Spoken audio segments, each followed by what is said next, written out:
ఒకటో సమూయేలు గ్రంథము 7వ అధ్యాయం తీసుకుందాం. అందరము కలిసి 9వ వచనం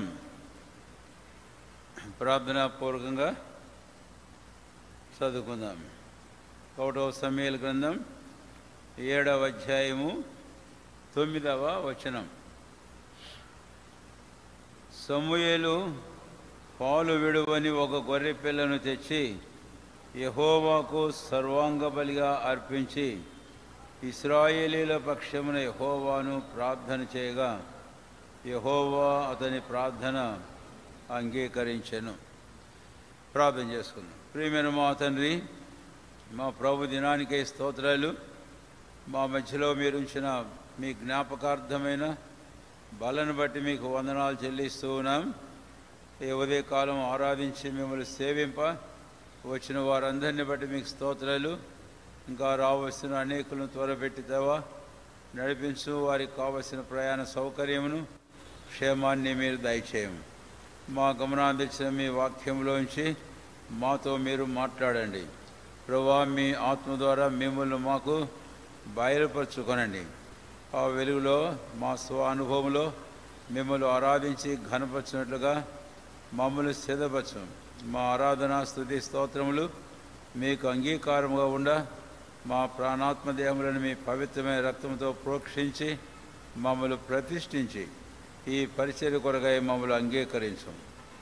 మీ వాక్యమును చిరుగై మీ అభిషేకమును కోరుచు శ్రద్ధగా విని అర్థం చేసుకొని మా ప్రభువును ఆ ప్రకారం ఆరాధించ మమ్మల్ని సిద్ధం చేయమని యేసు ప్రభు వారి శ్రేష్టమైన నామమున స్తుతించి ప్రార్థించి వేడుకొనుచున్నాము తండ్రి. ఆమేన్.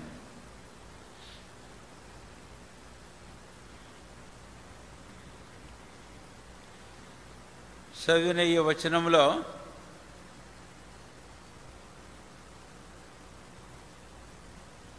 కొన్ని ముఖ్యమైన తలంపులకు మనం వద్దాం. ప్రభువును మనం ఆరాధించడానికి 9వ వచనం మనం చదివినప్పుడు ఒక గొర్రె పిల్ల అనే ఈ మాట మనల్ని బైబిల్లో చాలా దూరం తీసుకొని వెళుతుంది. పాత నిబంధనకు తీసుకొని వెళుతుంది, క్రొత్త నిబంధనకు తీసుకొని వెళుతుంది. ఆదికాండం నుంచి ప్రకటన గ్రంథం వరకు మనల్ని తీసుకొని వెళుతుంది. ఎందుకు అని అంటే, ఇంకో మాట చెప్పడం మంచిది. జగదుత్పత్తి నుంచి మరి ఈ లోకం యొక్క ముగింపు వరకు మనల్ని తీసుకొని పోతుంది. 13వ అధ్యాయం 8వ వచనంలో ప్రకటన గ్రంథంలో అక్కడ మనం చూస్తాం, జగదుత్పత్తి నాడే వధింపబడినట్టుండిన గొర్రె పిల్ల అని. గొర్రె పిల్ల అనే మాట కనుక ఈ గొర్రె పిల్లను గురించి మనం గమనిస్తే పాత నిబంధనలో జగదుత్పత్తి నాడే అన్నప్పుడు ఆదికాండం ఆదాము హవ్వలు పాపం చేసినప్పుడు కూడా దేవుడైన యెహోవా ఆయన వారికి చర్మపు చొక్కాయలను తొడిగించాడు, వారి దిగంబరతో కప్పాడు అని మనం చూస్తాం.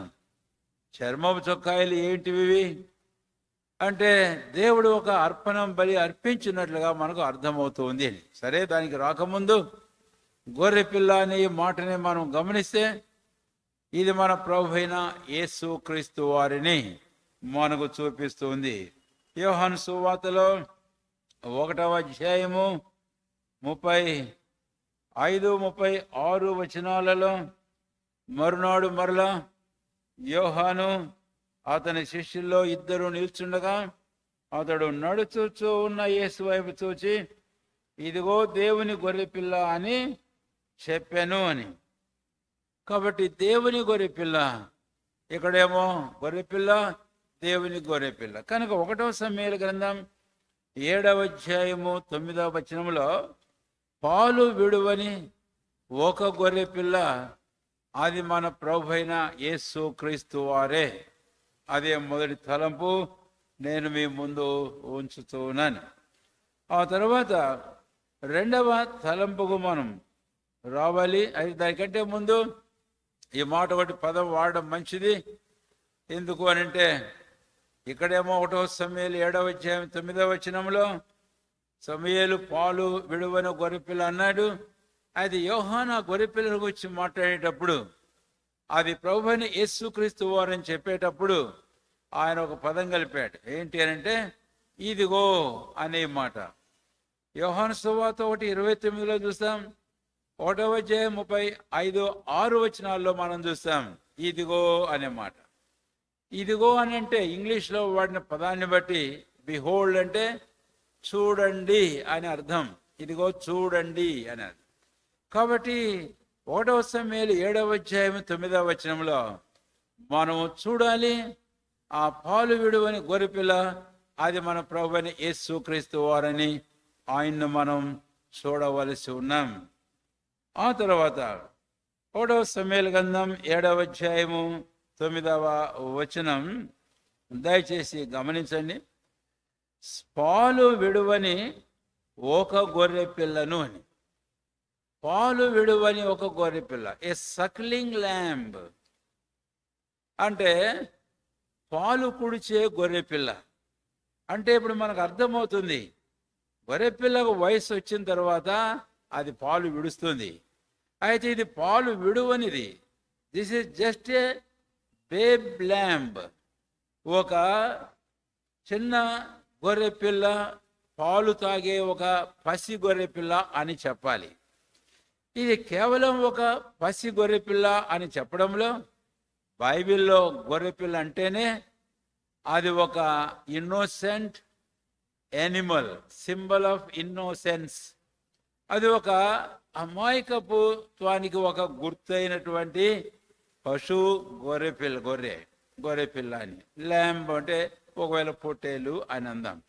కానీ ఇక్కడ అంత దూరం పోకుండా సమూయేలు తీసుకున్న ఆ గొర్రె పిల్లని గురించి మనం చూస్తే పాలు కుడిచే పాలు విడువని ఒక పసి గొర్రె పిల్ల అని చెప్పడంలో మన ప్రభువైన యేసుక్రీస్తు వారిలో ఉండే రెండవ దివ్యమైన సంగతిని మనం చూడగలుగుతాం. ఇప్పుడు మీకు అర్థమవుతుంది. పాలు విడువని చిన్న గొర్రెపిల్ల మనం మందల్లో చూస్తూ ఉంటాం. అది ఎంత చిన్న గొర్రెపిల్లో, లేత గొర్రెపిల్లో, దాని గురించి నేను ఒకటి రెండు మాటలు వాడతాను. అది ఎప్పుడైనా దేనికైనా ఎవరికైనా హాని చేస్తుందా? హాని చేయదు. అది ఎవరికి హాని ఏమాత్రమో చేయదు.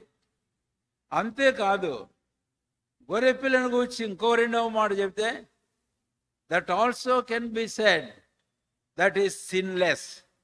అది పాపము లేనటువంటి గొర్రెపిల్ల అని. మనం లోతుగా వెళ్ళం. కానీ అయితే నిర్గమాకాండం 12వ అధ్యాయంలో ప్రభువైన దేవుడు మోషేతో చెప్పిన మందల్లో నుంచి ఒక గొర్రెపిల్లని తీసుకోమని చెప్పినప్పుడు దానికి వయసును గురించి కూడా చెప్పాడు. 1 ఏడాది మగ గొర్రెపిల్ల అని. అనంటే that is the age which speaks of the sinless nature of the lamb. అది ఆ గొర్రెపిల్ల యొక్క పాపము చేయని, పాపము లేనటువంటి వయస్సును అనేది మనకు అర్థమవుతుంది అని. మనము జువాలజీలోకి వెళ్ళలేం, కానీ జంతు శాస్త్రంలోకి ఈ గొర్రెపిల్ల అది మరి క్రాస్ చేయాలి అని అంటే దానికంటూ ఒక ఏజ్ రావాల. ఆ ఏజ్ లోపు ఉండే గొర్రెపిల్లని తీసుకోమన్నాడు మోషేతో దేవుడు.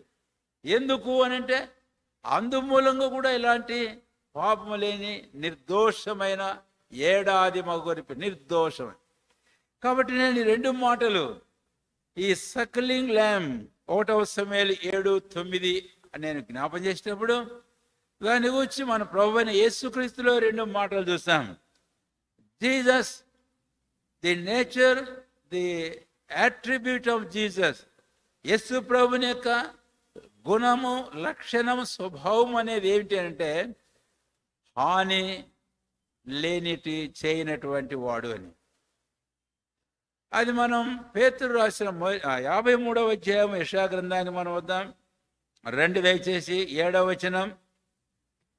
యెషయా గ్రంథం 53వ అధ్యాయము 7వ వచనం నేను చదువుతున్నాను. అతడు దౌర్జన్యమునందెను, బాధింపబడినాను, అయినా సరే అతడు నోరు తెరవలేదు. వదకు తేబడ్డాడు, బొచ్చు కత్తిరించు అనేదిట గొర్రె తేబడింది. ఆయన మౌనముగా ఉన్నాడు, ఆయన నోరు తెరవలేదు. చూచారా? అంటే తనకు ఇవన్నీ చేసినప్పటికీ ప్రభువైన యేసుక్రీస్తు వారు కనీసం నోరైనా తెరిచి మీరెందుకు ఇలాగ చేస్తున్నారే అన్నటువంటి వాడు కాడు. పేతురైతే 1 పేతురు 2వ అధ్యాయం 1 పేతురు 2వ అధ్యాయము ఇక్కడ ఆయన ఈ మాట అంటాడు. 1 పేతురు 2వ అధ్యాయము 20వ వచనం, క్షమించండి 23వ వచనానికి వద్దాం. ఆయన దూషింపబడి బదులు దూషింపలేదు, తర్వాత ఆయన శ్రమ పెట్టబడి బెదిరించలేదు. విన్నారే చక్కని మాట. ఆయన దూషించారు, బదులు దూషించలే. ఆయన శ్రమ పెట్టారు, ఆయన ఏమాత్రం బెదిరించి ఎవరిని హర్ట్ చేయలేదు, ఎవరికి హామ్ చేయలేదు, హాని ఎవరికి ఆయన చేయలేదు అనేటిది ఇక్కడ మనము స్పష్టంగా చూస్తాం. కాబట్టి దీన్ని బట్టి ఆ సక్లింగ్ ల్యాంబ్లో ఉన్నటువంటి హాని చేయని ఆ స్వభావం మన ప్రభువైన యేసుక్రీస్తు వారిది. జన్మించి జీవించిన 33 సంవత్సరాల కాలం ఆయన సంచారం చేస్తూ ఎంతో మంది మధ్యాహ్న ఆయా పరిచర్యలు కార్యాలు చేస్తూ వచ్చినప్పటికీ ఎన్నడూను ఎవరికి మాటలో కానీ క్రియల్లో కానీ ఆయన ఏమాత్రమును హాని తలపెట్టిన వాడు కానే కాదు. పౌలు అంటాడు, నేను హానికరుడను. అయితే మన ప్రభు హానికరుడు కాడు. అది ఇక్కడ ఈ సక్లింగ్ ల్యాంబ్లో మనం చూస్తాం. అంతేకాదు మరొక మాట మనం గమనిస్తాం. ఇందాక నేను చెప్పాను ఆ గొర్రె పిల్లను గురించి మరొక పదం ఏంటి అనంటే అది నిర్దోషమైనది, సిన్లెస్. అది పాపము చేయలేదు. దాని గురించి మనం చెప్పుకుంటే హెబ్రీ పత్రిక 7వ అధ్యాయము 26వ వచనంలో మన ప్రభువైన యేసుక్రీస్తు వారిని గూర్చి ఇలాగా మనం చూస్తాం. ఆయన పవిత్రుడును నిర్దోషియు నిష్కల్మషుడును. తీశారా మీ బైబిల్? పవిత్రుడును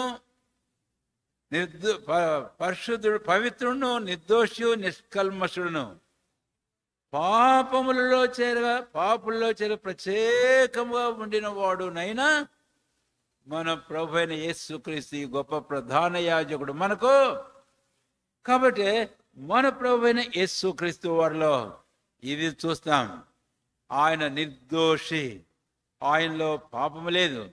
ఇందాక 1 పేతురు 2వ అధ్యాయం 23 చదివాం. ఆ 10 వచనాలు మనం వస్తే ఆయన నోట ఏ కపటమును లేదు, ఆయన యందు ఏ పాపమును లేదు.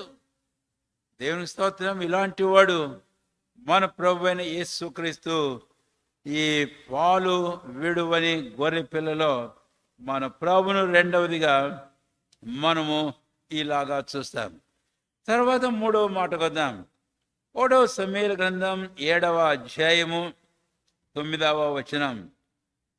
పాలు విడువని ఒక గొర్రె పిల్లను తెచ్చి యెహోవాకు సర్వాంగ బలిగా అర్పించి అనే ఈ మాట. ఇప్పుడు సమూయేలు యెహోవాకు సర్వాంగ బలిగా అర్పించడం అనేది ఇక్కడ మనము చూస్తూ ఉన్నాం. దీనికి ఇక్కడే ఇంకో పదం కూడా వాడాడు.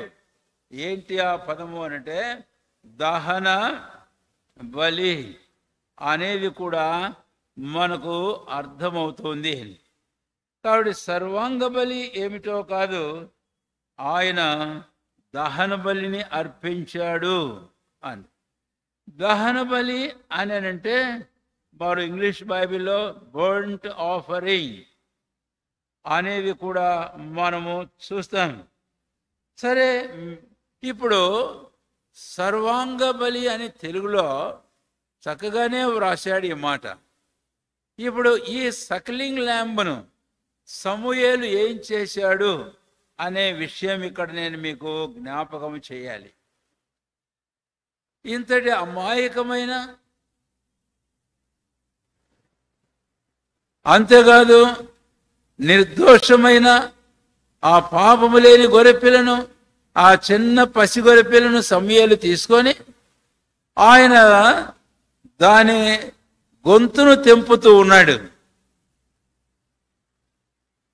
కాబట్టి slitting the throat of that lamb, ఆ చిన్న గొర్రెపిల్ల యొక్క గొంతును తెంపుతూ ఉన్నాడు. అది చూడడానికి ఎంత కఠోరంగా, కఠినమైనదిగా, ఎంత కసాయితనంగా ఉంటుందో ఒక్కసారి ఆలోచించండి. నేను చాలా పదాలే వాడినాం చాలు అనుకుంటాను, అంతటి కసాయితనంగా ఉంది. ఈ మధ్య కాలంలో మనం విన్నాం కదా, చూచాం కదా.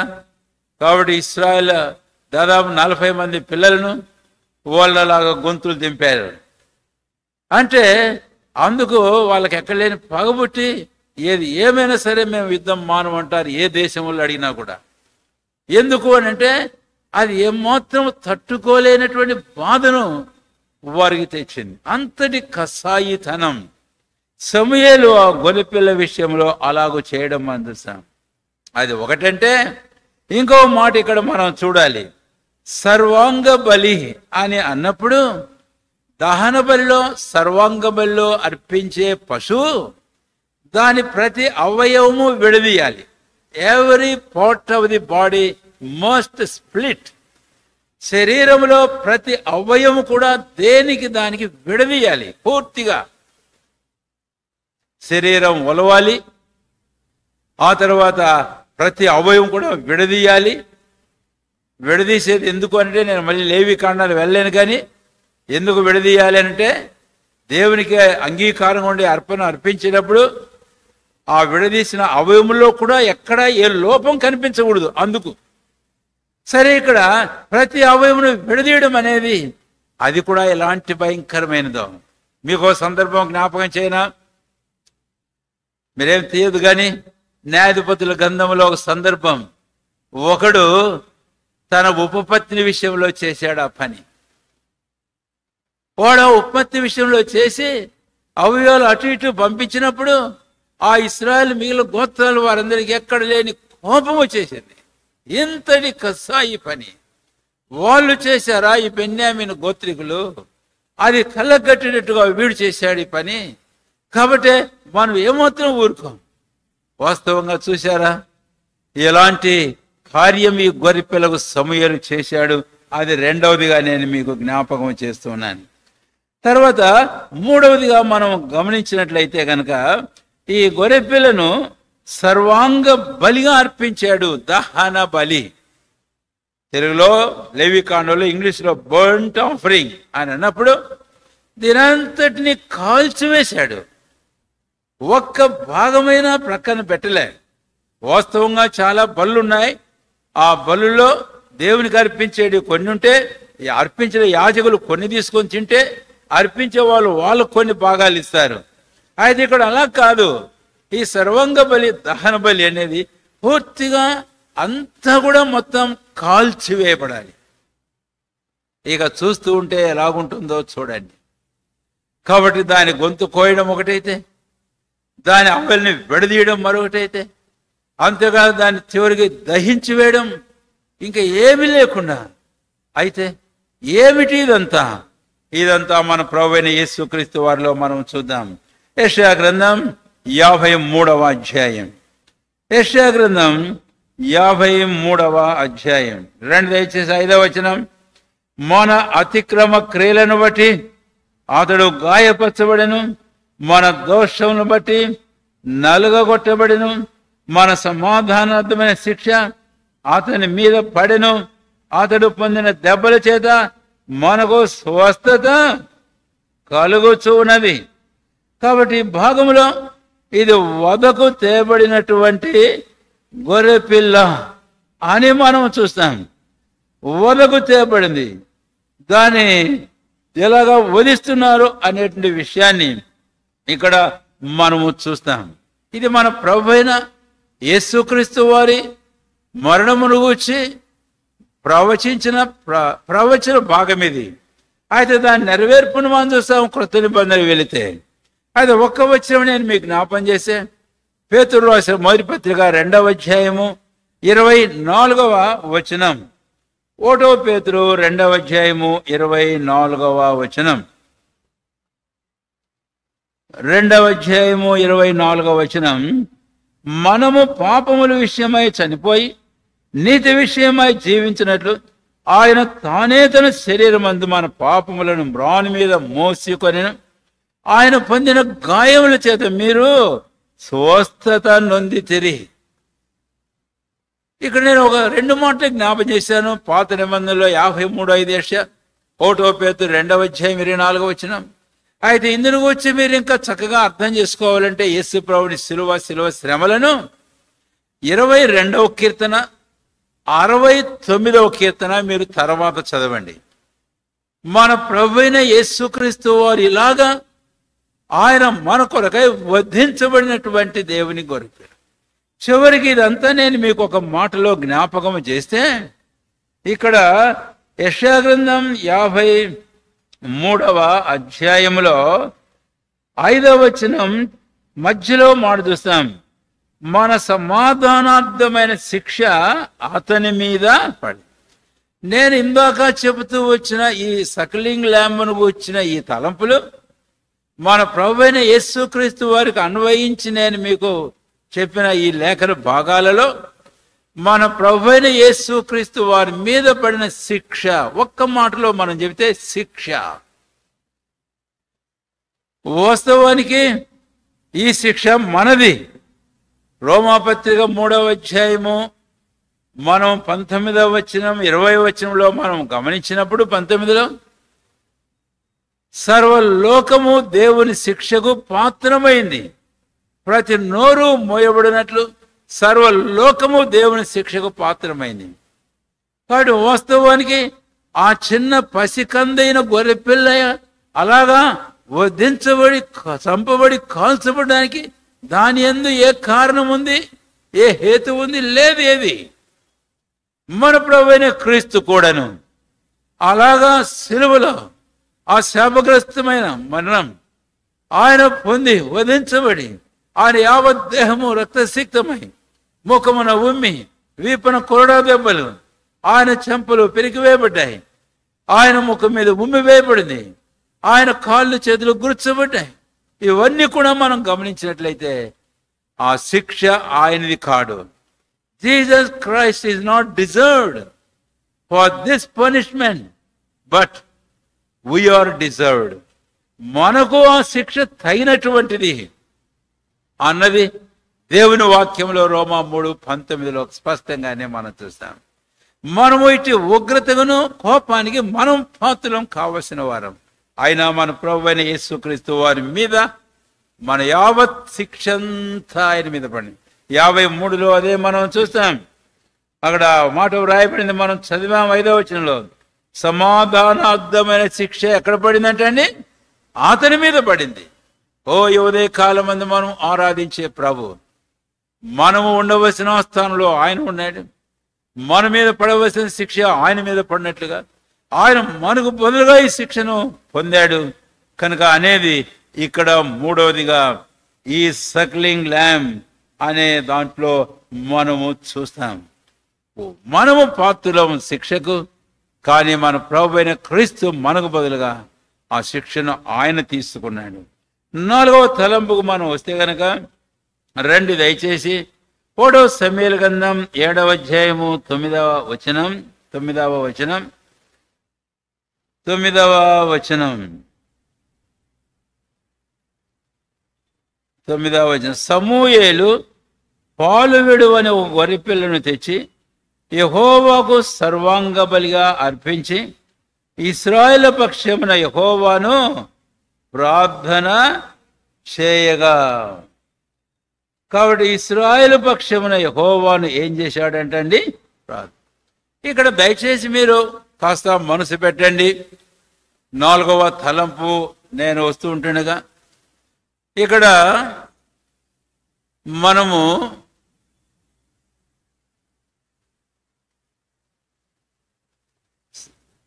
సమూయేలును చూస్తాం.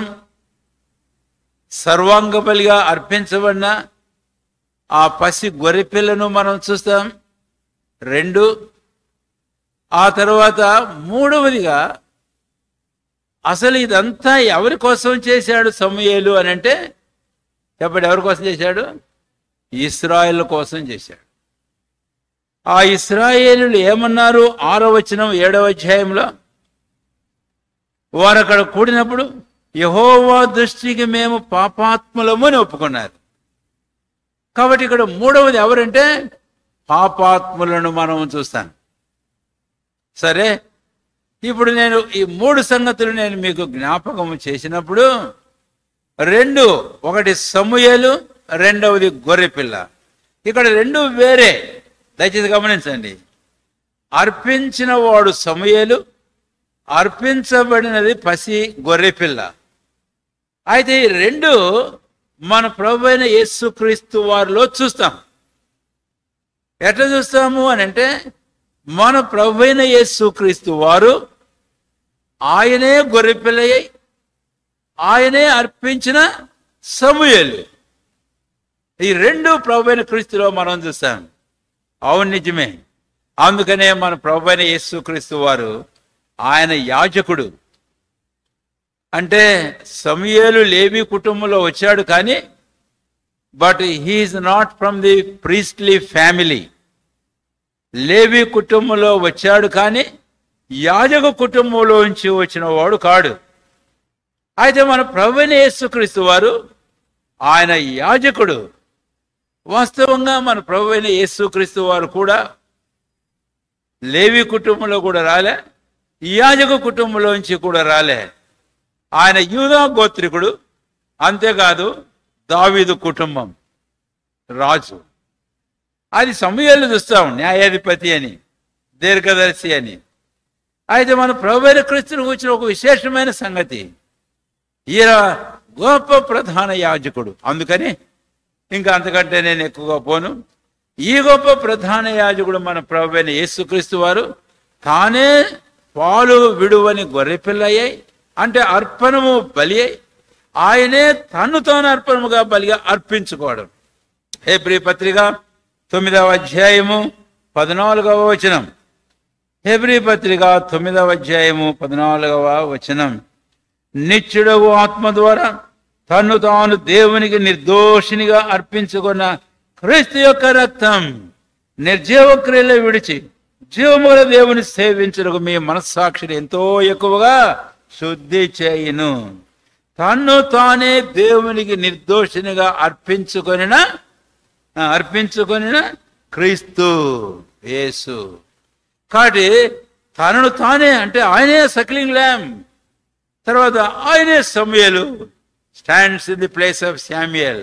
అర్పించే ఒక యాజకుడుగా తానే అర్పిస్తున్నాడు. అది మన ప్రభువైన యేసు క్రీస్తు వారిలో మనము చూస్తాం.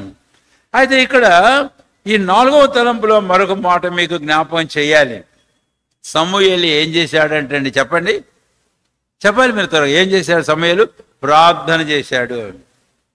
సమూయేలు ప్రార్థన చేశాడు. 7:9 అదే మనం చూస్తాం. ఆయన బలిగా అర్పించి ఇశ్రాయేలీయుల పక్షమున యెహోవాను ప్రార్థన.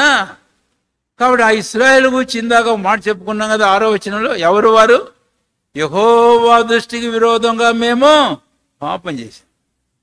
కాబట్టి ఇక ఇశ్రాయేల్ అనే మాట కాకుండా ఇప్పుడు మన ప్రభువైన యేసుక్రీస్తు వారి సంబంధించి మనం వస్తే ఆయన ఎవరి కొరకు ప్రార్థన చేశాడు అంటే పాపులైన వారందరి కొరకు ప్రార్థన చేశాడు. యెషయా గ్రంథం 53వ అధ్యాయము. యెషయా గ్రంథం 53వ అధ్యాయం. ఏం ప్రార్థనో గమనించండి ఒక మాట. 53వ అధ్యాయం యెషయా గ్రంథం 12వ వచనం చివరి 2 పంక్తులు. అనేకుల పాపమును భరించుచు తిరుగుబాటు చేసిన వారిని గూర్చి విజ్ఞాపనము. ఈ 2 తలంపులు ఉన్నాయి ఈ 2 పంక్తుల్లో. అనేకుల పాపములను భరించు అన్నప్పుడు ఏంటండి? చెప్పండి, ఏంటి అంటే ఏ వ్యక్తి అయినా పాత నిబంధనలో పాప పరిహారార్థ బలిగా తెచ్చినప్పుడు ఒక పశువును తెచ్చిన వాడు తన 2 చేతులు దాని తల మీద ఉంచాలి. అంటే అర్థం ఏమిటి? ఈ వ్యక్తి తన పాపలన్నిటినీ ఎక్కడ మోపుతున్నాడట? దాని మీద మోపుతున్నాడు. అది ఇక్కడ మన ప్రభువైన క్రీస్తుని గురించి చూస్తాం. అనేకుల పాపములను ఏం చేస్తున్నాడు ఆయన? భరించుచు, అంటే ఒక అర్పణముగా ఆ భరించుచు ఆయన వధించబడుతూ మళ్ళీ ఏం చేశాడట? తిరుగుబాటు చేసిన వారిని గూర్చి విజ్ఞాపనము చేశాను, ప్రార్థన చేశాడు వారిని గూర్చి. ఇప్పుడు మనం లూకా సువార్త 23వ అధ్యాయం 32 దయచేసి 34వ వచనానికి మనం వస్తే, ఇది మన అందరికీ బాగా పరిచయమైనటువంటి భాగమే. కాబట్టి యెషయా 53వ అధ్యాయంలోని మనం చదివిన భాగం యొక్క నెరవేర్పు ఇది. 23వ అధ్యాయం 33, 34 వారు కపాలమనబడిన స్థలమునకు వచ్చినప్పుడు అక్కడ కుడివైపున ఒకరిని ఎడమవైపున ఒకరిని ఆ నేరస్తులు ఆయనతో కూడా సిలువ వేసిరి. వారిద్దరి సంగతి మనకి ఇప్పుడు అక్కర్లేదు, కానీ ఇప్పుడు ఆయన అక్కడ సిలువ వేయబడుతున్నాడు. ఆ తర్వాత 34వ వచనం, యేసు తండ్రి వీరు ఏమి చేయుచున్నారో వీరు ఎరుగరు గనుక వీరిని క్షమించుమని చెప్పాను, ప్రార్థన చేశాడు. కాబట్టి ఇది 1వ సమూయేలు 7వ అధ్యాయం 9వ వచనంలో 4వదిగా మన ప్రభువైన యేసుక్రీస్తు వారిలో మనం చూస్తాం. ఆయనే అర్పణము, ఆయనే అర్పించిన వాడు, ఆయనే విజ్ఞాపన చేసిన వాడు, సర్వలోకములో ఉండే సర్వ మానవాళి కొరకాయ, అక్రమములు చేయ వారందరి కొరకు, పాపులైన వారందరి కొరకు ఆయన విజ్ఞాపనం చేశాడు. అది 4వ తలంపుగా 1వ సమూయేలు 7వ అధ్యాయము 9వ వచనంలో మనం చూస్తాం. మన కొరకై ఆయన విజ్ఞాపన చేయడం, ఆయన అర్పణమై అర్పించువాడే ఇష్టపూర్వకంగా మళ్ళీ ఆయన మనకు విజ్ఞాపన చేయడం అంటే ఇక ఎంత ఆశ్చర్యమో. చివరిగా 5వ తలంపు 7వ అధ్యాయము 1వ సమూయేలు గ్రంథం 9వ వచనం చివరి భాగం, ఇశ్రాయేలీయుల పక్షమున యెహోవాను ప్రార్థన చేయగా యెహోవా అతని ప్రార్థనను అంగీకరించెను. యెహోవా అతని ప్రార్థనను ఏం చేశాడంటండి? అంగీకరించాడు. ఇప్పుడు ఒక ముఖ్యమైన పదమే మీరు మనసులో పెట్టండి, దేవుడు అంగీకరించాడు. ఎవరిని అంగీకరించాడు దేవుడు అనే చెప్పాలి. ఎవరిని అంగీకరించాడు? కాదనం. దేవుడు ఈ అర్పణమును అంగీకరించాడు, ఒకటి. రెండవది అర్పించే సమూయేలును అంగీకరించాడు దేవుడు, రెండవది. మూడవది మిమ్మల్ని అడగకూడదు అనుకుంటున్నా. ఈ మధ్య కాలంలో నేను మెసేజ్ సిద్ధపడేటప్పుడు సమాజాన్ని ఏం ప్రశ్నలు వేయకూడదుగా, నా వర్తమానం నేను చెబుతూ పోతుండాలి అనిపిస్తుంది కొన్ని వారాల నుంచి. మళ్ళీ ఎందుకో తొందరపడి నేను దాటి వచ్చా. సరే, ఎవరన్నా కానీ ఇశ్రాయేలీయులను, ఇశ్రాయేల్ అంటే ఎవరు? వాళ్ళు పాపులము అన్నటువంటి వారిని. కాబట్టి అర్పణం అంగీకరించాడు, అర్పించిన సమూయేలును అంగీకరించాడు. ఎవరికొరు ప్రార్థన చేయబడిందో ఆ పాపులైన వారిని, విరోధంగా పాపం చేసిన వారిని అంగీకరించాడు. దేవుని స్తోత్రం. ఈరోజు ఇశ్రాయేలు అంగీకరించబడడానికి ఆ ముందు చెప్పిన 2 మాటలు ప్రాముఖ్యం. అర్పణము, అర్పించిన ప్రభువైన క్రీస్తు. అందుకనే యేసయ్యను గూర్చిన సాక్ష్యం బైబిల్లో మనం చూస్తాం. ఈయన నా ప్రియ కుమారుడు, 42వ అధ్యాయం పాత నిబంధనల విషయాలు కూడా చూస్తాం.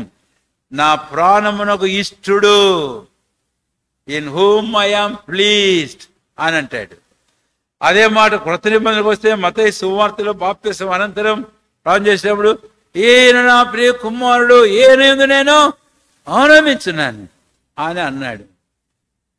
ఇక ఆ సందర్భం ఎక్కువగా మనం చెప్పుకోలేం, కానీ ఆ యోర్దానులోకి దిగి బాప్తిసం అంది బయటకు వచ్చినాక, ఆ యోర్దానులో దిగి బాప్తిసం పొందడం అంతా ఏంటి అంటే,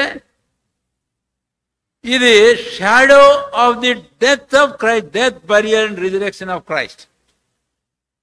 ఇది మన ప్రభువైన యేసుక్రీస్తు వారి యొక్క మరణ భూస్థాపన, భవిష్యత్తులోని మరణ భూస్థాపన, పునరుత్థానాలకు ఛాయ, నీడ. ఇది ఎప్పుడైతే జరిగిందో తండ్రి అన్నాడు, నా ప్రియ కుమారుడు ఈయనందు నేను ఆనందిస్తాను. I accept him, accept his offering, accept my beloved son Jesus Christ, and in him I accept all the sinners. ఆయన యందు పాపులందరినీ నేను అంగీకరిస్తాను. ఎఫెసీ 1వ అధ్యాయం 6వ వచనం తెలుగులో మనకు కలిసి ఉన్నాయి, 1 నుంచి 7 వచనాల వరకు. అయితే 6వ వచనంలో నేను ఒక మాట జ్ఞాపం చేస్తున్నాను. Accepted in the beloved. Accepted in the beloved అంటే ఆయన ప్రియుని యందు తనకు కుమారులనుగా మనల్ని ఏం చేశాడట? అంగీకరించాడు, స్వీకరించాడు. He has accepted. దేవుని స్తోత్రం. ఈ మధ్యాహ్నం ఇక్కడ కూర్చున్న మనలో ఏ ఒక్కరమైనను తండ్రి అయిన పరిశుద్ధ పరలోకపు దేవుడు నిన్ను నన్ను అంగీకరించాడు. నన్ను చాలా అద్భుతమైన శ్రేష్టమైన అనుభవం. కానీ దీనికి కారణాలేంటో నేను ఇందాక మీకు చెప్పుకుంటూ వచ్చాను. కాబట్టి దేవుడు తన సొంత కుమారులుగా, ఆయన తన స్వజనంగా ఆయన మనల్ని అంగీకరించాడు. నేను అంగీకరించబడ్డాను. ఇంతటి హేయుడును, చెడిన వాడును, నీళ్లు త్రాగునట్లు దుష్కర్లు చేస్తూ వచ్చిన వాడును, మంటి వాడును, నేను దైవోగ్రతకు శిక్షకు పాత్రుడను. అయితే అలాంటి నన్ను ఈరోజు ప్రభువైన దేవుడు అంగీకరించాడు. తన కుమారుగా నన్ను అంగీకరించాడు. తన స్వజనముగా నన్ను అంగీకరించాడు. తన పేరు నాకు పెట్టడానికి ఆయన ఇష్టపడ్డాడు. నేను ఎంత ధన్యుడు, ఎంత ధన్యురాలి. అందుకై ఈ ఉదయకాలం ముందు నేను నా ప్రభును ఆరాధించి నేను నా ప్రభును ఘనపరుస్తాను. కాబట్టి 1వ సమూయేలు 7వ అధ్యాయం 9వ వచనం, పాలు విడువని గొర్రెపిల్ల. ఈ 5 తలంపులు వచనంలో మనం చూడగా ఇప్పుడు మనం ఏం చేయాలి? మనం ప్రభును ఆరాధించాలి. వాస్తవం ఇక్కడ అంగీకరించడం అనేది మనం లేవీకాండం 1వ అధ్యాయానికి వెళితే ఈ దానబలి గురించి అది యెహోవాకు ఏంగా ఉంటుందంట? Sweet saver. అంటే అది యెహోవాకు ఇంపైన సువాసనగా. ఆశ్చర్యం ఏంటనంటే, ఈ మాట నేను చెప్తాను, దయచేసి వినండి. ఇంత ఘోర పాపి, ఎంతటి ఓడైనా కేవలం ఈ ప్రభువైన క్రీస్తు యేసులో మీద సామాన్యమైన విశ్వాసం ద్వారా ఆ మహాపరిశుద్ధులైన నిత్యులైన దేవునికి సువాసనకరమైన హోమముగా ఉన్నాడు. నీవు నేను ఈరోజు అలాగున్నాం ప్రభువైన దేవునికి. ఎఫెసీ 5వ అధ్యాయంలో ఆ మాటను మనం చూస్తాం కూడా. ఎఫెసీ పత్రిక 5వ అధ్యాయం 2వ వచనం, క్రీస్తు మిమ్మును ప్రేమించి పరిమళ వాసనగా ఉండుటకు మన కొరకు తను తాను దేవునికి అర్పణముగాను బలిగాను అప్పగి. కాబట్టి ఎవరికి పరిమళ వాసనగా ఉండడానికి, మన బ్రతుకులు పరిమళ వాసనగా మారడానికి, అంతేకాదు మనం ఆ మహాపరిశుద్ధుడైన ప్రభు అయిన దేవునికి ఒక పరిమళ వాసనగా, సువాసనగా ఉండేందుకు క్రీస్తు అర్పణం బలి దోహదపడింది. దేవునికి స్తోత్రం. ఎలాగ నేను ఊరకుండగలను? ఇలాంటి నా ప్రభు నేను ఆరాధించకుండా, ఆ ప్రభు నేను ఘనపరిచి ఆయనను నేను మహిమపరచకుండా. కాబట్టి ఈ తలంపులు మన హృదయంలో ఉంచుకొని ఈ ఉదయకాలం ముందు ప్రభును మనం ఆరాధించి ప్రభును మనం ఘనపరుద్దాం. ఇప్పుడు మనం ఆయనకు అర్పించవలసిన ఆరాధన, స్తుతి, స్తోత్రములు ఇవి ప్రభువైన క్రీస్తుకు పరిమళ వాసనగా ఉన్నాయి. ఆరాధన ఆయనకు అంగీకారమైన అర్పణ ఆరాధన. కాబట్టి తలంపులు హృదయంలో ఉంచుకొని ఇప్పుడు ప్రభును ఆరాధించట్లో మనము ప్రవేశిద్దాం.